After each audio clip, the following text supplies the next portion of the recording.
अच्छा आप विचार करो कि एक दिन में हम 24,000 बार श्वास ले रहे हैं। बड़े ध्यान से समझना,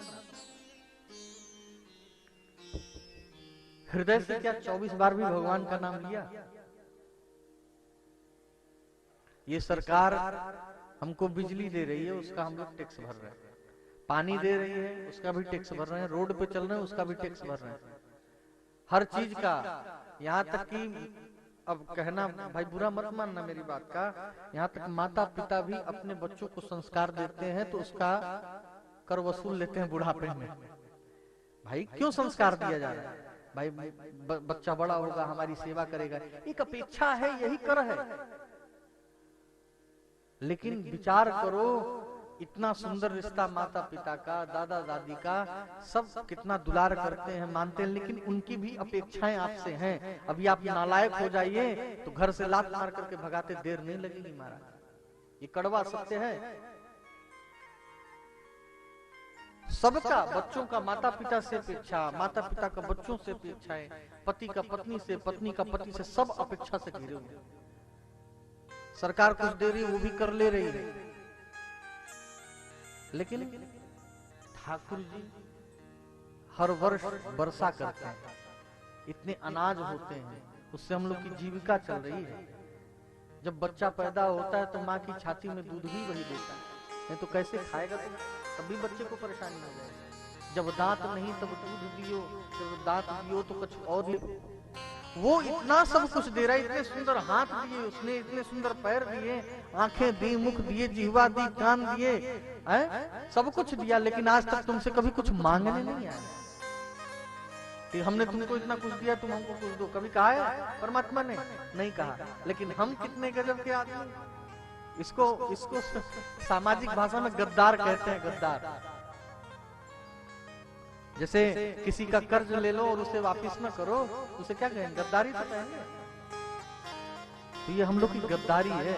24,000 बार दिन में हम श्वास लेते हैं, ये सब परमात्मा की ही श्वास दी हुई है। लेकिन एक बार भी ढंग से यदि उसके पास हम अगर जाते भी है ना, तो ये झौवा 1 दर्जन का हम अपनी मांगे ले जाते हैं कि ठाकुर जी ये सब थोड़ा कर देना, तो हम तुम्हें 1 किलो लड्डू चढ़ा देंगे, 1 किलो अमरूद चढ़ा देंगे, 2-4 किलो ये कर देंगे, वो कर। अरे क्या जरूरत है भैया? सब उसी का दिया है, उसी का ले जाके तुम उसी को लालच दे रहे हो। कभी अपने मन को चढ़ाने की बात की है क्या? कभी नहीं की कि प्रभु जाकर के पूछा हो कि आप कैसे हैं, ठीक ठाक हैं कि नहीं ठीक ठाक। मैंने कल कहा था ना कि भगवान ने जिस भी संबंध को छोड़ा है, आपके जीवन में कमी है, उस संबंध को अपने लिए उन्होंने बचा करके रखा है। लेकिन आप उनको जगह ही नहीं देते, तो आप उनसे रिश्ता ही नहीं जोड़ना चाहते। उन्होंने तो स्पष्ट कहा है कि तू जो बढ़ाए 1 पग तो मैं बढ़ाऊं पग 7। भगवान तो इंतजार में बैठे हैं कि कब भक्त हमारी ओर बढ़े तो हम उसके हाथ को पकड़ लें।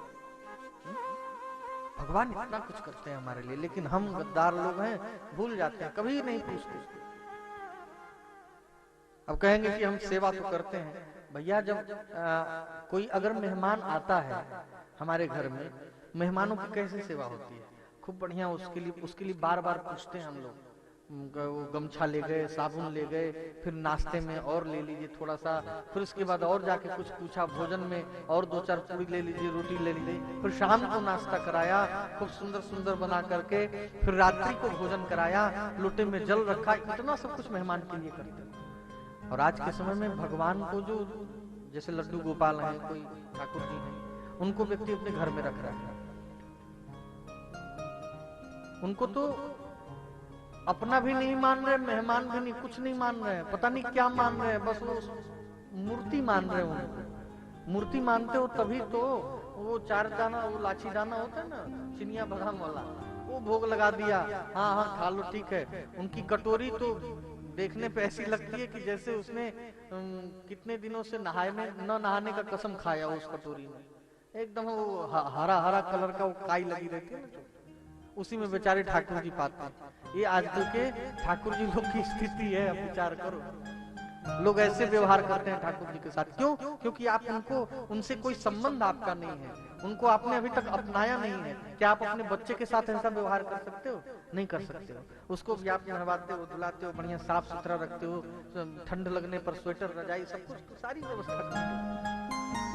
तो जिस दिन उस अवस्था में आकर के और जब ठाकुर जी की सेवा करने लगोगे तो फिर ठाकुर जी लोग कहते ना कि आज ये सब अफवाह है, कौन होता है भगवान नहीं, ये सब तो गधों की बात है, इनकी हम चर्चा ही नहीं करना चाहते। लेकिन जब आपने सुना होगा ना कि कई महात्मा लोग भगवान से बात भी करते हैं, तो कैसे होती है बात? इसी प्रकार से होती है।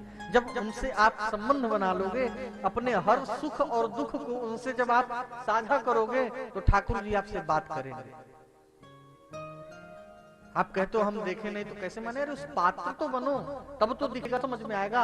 आप इस प्रकार से करके देखो, मैं आपको वचन देता हूँ इस व्यास गद्दी से कि बहुत ज्यादा अधिक समय आपको नहीं लगेगा, ठाकुर जी आपसे बात करना प्रारंभ कर देंगे। ये बात सत्य है। क्या नहीं दिया ठाकुर जी ने,